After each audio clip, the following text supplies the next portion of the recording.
आज अंतर्राष्ट्रीय महिला दिवस पे मैं आप सदन के सभी को हार्दिक बधाई और शुभकामनाएं देती हूं।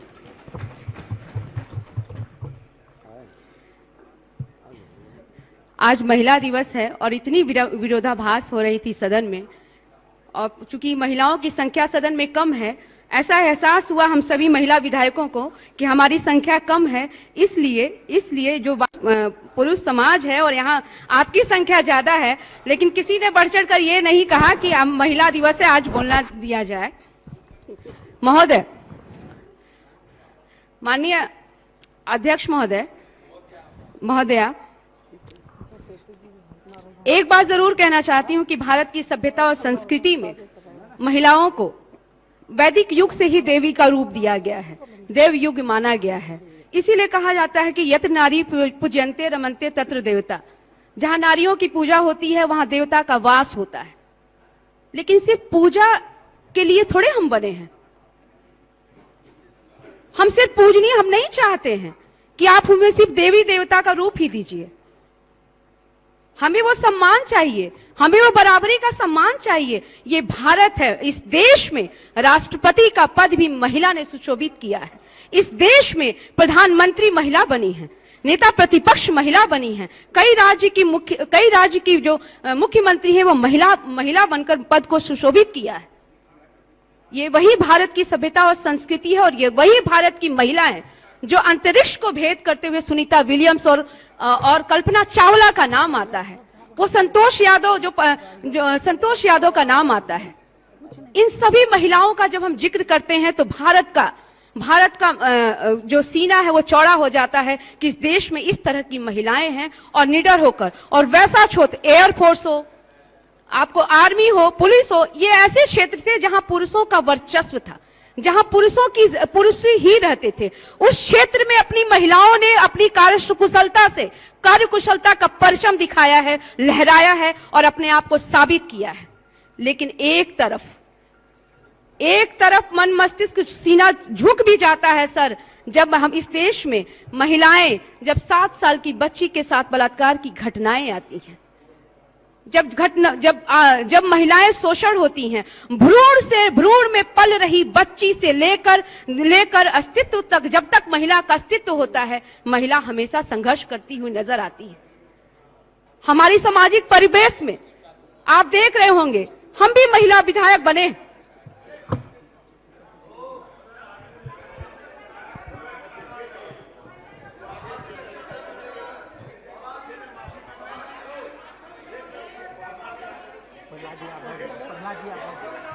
प्रहलाद जी आप बैठ जाइए।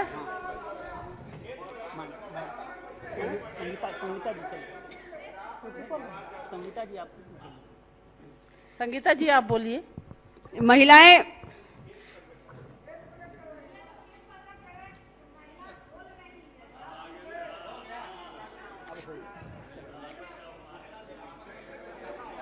एक बात जरूर कहना चाहती हूं, महिलाओं की स्थिति कब सुधरेगी? जब हम सभी एकजुट होंगे। महिलाओं की स्थिति कब सुधरेगी? हम कहने का मतलब सिर्फ महिलाएं अपनी शक्ति का अपनी प्रदर्शन नहीं करेंगी, महिलाएं अपनी मांग नहीं रखेंगी। जब सदन में हम में मतलब पुरुष भी उसको समर्थन करेंगे और अपने क्षेत्र की बेटियों और बहू को ये वातावरण देंगे कि उनकी सुरक्षा का वादा करेंगे, तब महिलाएं सुरक्षित होंगी। और सरकार से भी एक जरूर करूंगी कि सत्ता का खनक और समाज की विकृत मानसिकता, जब तक से सत्ता की खनक नहीं होगी, समाज है, समाज में हर तरह के लोग हैं, लेकिन जब सरकार सत्ता का खनक दिखाती है तो वो जो बुरे लोग हैं, जो बुरी मानसिकता के लोग हैं, उनकी सोच दब जाती है, वो डर जाते हैं। इसलिए सरकार को भी अपनी सत्ता का खनक दिखाकर इस तरह की घटनाओं को कम करने के लिए काम करना होगा, और समाज की मानसिकता को बदलनी होगी। और समाज की मानसिकता को बदलने के लिए हम सभी विधायकगण अपने अपने क्षेत्र के जनप्रतिनिधि हैं, और प्रबल समर्थक जब महिला सशक्तिकरण की बात करेंगे, महिला सुरक्षा की बात करेंगे, तो निश्चित तौर पे हम आज ही के दिन हम क्यों महिला दिवस बनाएं? आज ही हम क्यों अपने आप को स्पेशल फील कर रहे हैं कि हम लगता है कि स्पेशल दिन है? हमारे लिए तो पूरे साल का एक एक दिन हमारे लिए एक त्योहार होना चाहिए। हम ये मांग करना चाहते हैं आज कृषि बजट के कटौती प्रस्ताव पे बोलने के लिए मैं खड़ी हुई हूं और बहुत तरह की कुछ दिनों पहले कुछ सांप्रदायिक तरह की बातें आ रही थी। एक बात मैं जरूर कहना चाहती हूँ, ये भारत है और भारत की धर्मनिरपेक्ष राज्य है और हिंदू हो, मुसलमान हो, सिख हो, ईसाई हो, सभी को है। और 4 पंक्तियां मैं कहना चाहती हूँ कि दोस्तों गोद में इंजील लिए बैठे हो और दोस्तों गोद में इंजील लिए बैठे हो, खुद को तुम आ मिले कुरान पिए बैठे हो और मजहबों धर्म का एक जाल सिए बैठे हो। धर्म की आड़ में इस देश को तुम बांट गए, कैसे भाई हो भाई को लहू चाट गए। अब भी आपस में तफरकात मिटा दो यारों, देश में एकता के फूल खिला दो यारों। चोटी वाले हो तो दाढ़ी से मोहब्बत करना, दाढ़ी वाले हो तो चोटी की हिफाजत करना। ये मैं चाहूंगी।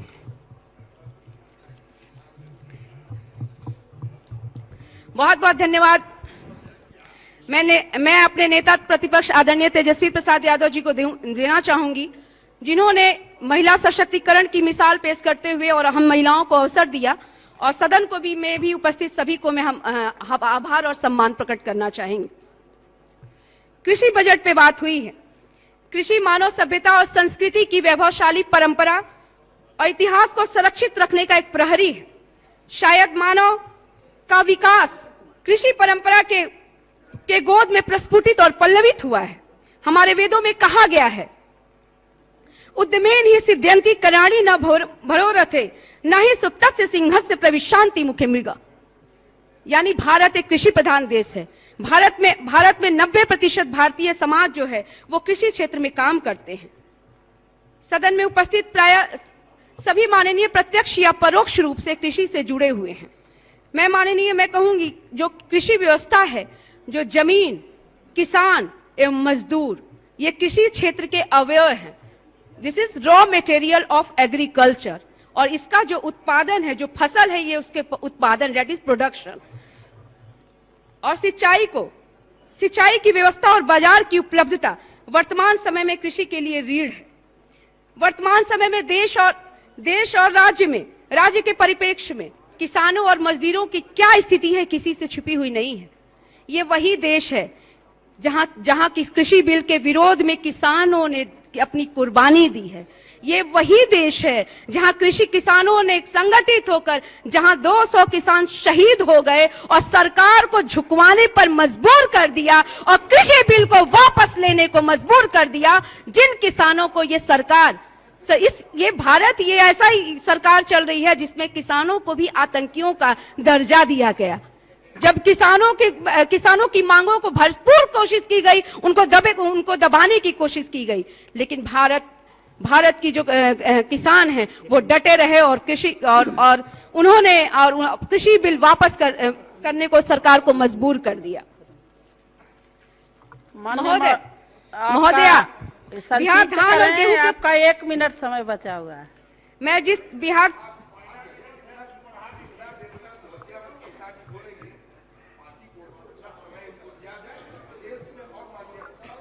और महिलाएं इस सदन में हैं। बिहार धान और गेहूं के उत्पादन में भारत के 1 मिनट ही समय है। बिहार धान और गेहूं के उत्पादन में भारत के अग्रणी राज्यों में शुमार है और बिहार में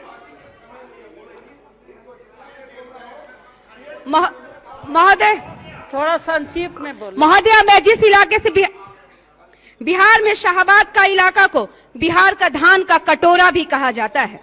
मैं जहां महोदया इसी शाहाबाद के मोहनिया विधानसभा की मैं प्रतिनिधित्व भी करती हूं। राजद के सुनहले शासनकाल में के लिए धान के बीजारोपण के लिए रोहिणी नक्षत्र में लगभग 22 से 25 मई के बीच नहरों में पानी छोड़ा जाता था और फसल की ससमय बुआई और कटाई की जाती थी।